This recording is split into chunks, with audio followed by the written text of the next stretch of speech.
You hear it before you see it. A low cough in the tall grass maybe 40 feet away. Your body freezes before your mind catches up. Your heart slams, your skin prickles, your legs go tense and ready. For most of human history, that feeling wasn't anxiety. It was the difference between waking up tomorrow and not. You think of yourself as the top of the food chain. You are not, and for most of the human story, you were nowhere close. For roughly the first 2 million years of our lineage, your ancestors were not the hunters. They were the hunted. Think about what you actually are, stripped of everything modern. No claws, no fangs, no armor. You can't outrun a lion, you can't outclimb a leopard, and you can't outmuscle almost anything your size. A newborn wildebeest can stand and flee within minutes of birth. Your babies stay helpless for years. On paper, early humans read like prey. Slow, soft, and delicious. And the fossils agree. In the 1970s, a South African paleontologist named C.K. Brain studied a cave called Swartkrans, a site packed with the bones of early hominins from nearly 2 million years ago. For decades, scientists assumed those bones were left there by our ancestors themselves, the leftovers of hunters who dragged prey home to eat. Brain looked closer. In a book he titled, pointedly, The Hunters or the Hunted, he showed the truth was the opposite. Many of those hominin skulls weren't the diners, they were the dinner. The evidence was chillingly specific. One fossil, a piece of an early hominin skull, had two neat puncture holes in it. When Brain compared the spacing of those holes to the lower canine teeth of a fossil leopard, they matched almost perfectly. A leopard had killed that individual, clamped down on the skull, and most likely hauled the body up into a tree to eat it in peace, letting the bones fall into the cave below. Those caves weren't your ancestors' homes. They were the pantries of the animals that ate them. Go back further and it gets worse. The very first fossil ever found of our early relatives, the famous town child discovered in 1924 by the anatomist Raymond Dart, was a small child of the species Australopithecus africanus. For years, the mystery was how it died. Then researchers, including the paleoanthropologist Lee Berger, noticed strange gouges and puncture marks in the eye sockets and skull. They compared them to the damage left by modern African crowned eagles, which snatch monkeys and hurl them to the ground, then tear into their skulls through the eyes. The pattern matched. One of the most important fossils in human history is most likely the remains of a toddler carried off by a giant eagle. This is your family tree, eaten by cats, snatched by birds, dragged into caves. So how are you here? How did a slow, soft, clawless primate not just survive a world of saber-toothed cats and cave lions and leopards and hyenas the size of small bears, but eventually walk out of Africa and inherit the entire planet?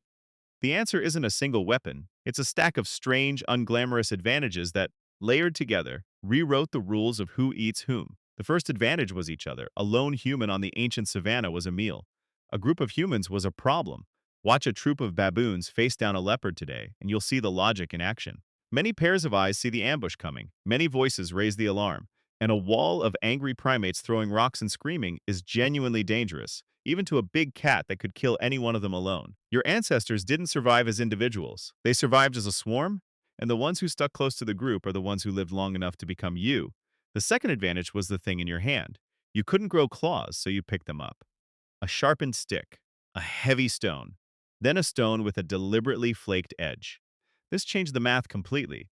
Suddenly, a creature with no natural weapons could open a distance between itself and a predator, could jab, could throw, could hurt something from 6 feet away. A leopard that pounces expects a soft, panicking animal. It does not expect that animal to spin around holding a spear and standing shoulder to shoulder with 10 others doing the same. The third advantage flickered in the dark. Somewhere along the way, your ancestors learned to control fire. At a site called Wonderwork Cave in South Africa, researchers found traces of burnt bone and ash deep inside the cave dating back around a million years, some of the oldest solid evidence of humans using fire. And fire changed the night. No nocturnal predator, no matter how large its teeth, willingly walks into flame. A ring of fire turned the terrifying open dark into a defended circle. For the first time, your ancestors could sleep, really sleep, on the ground, in the open, without a sentry's terror. And around that fire, something else was quietly being built. Warmth, cooked food, long hours of talk that grew the mind that would eventually outthink every animal on Earth. The fourth advantage is the one you'd never guess. It's your ridiculous, sweaty, hairless body. You are one of the best long-distance endurance animals on the planet, and you don't even know it. Almost every large predator is built for the sprint. A lion is a rocket, but a rocket that overheats and quits in under a minute. You are the opposite. You have millions of sweat glands and almost no fur, which means you can shed heat and keep moving in the midday sun long after any furred animal collapses into the shade panting. Anthropologists who study the sand people of the Kalahari including researchers like Louis Liebenberg, have documented what's called persistence hunting. Humans chasing an antelope not by outrunning it, but by outlasting it. You jog, it sprints away. You keep coming, it sprints again, hour after hour under the burning sun until the animal literally overheats and cannot stand.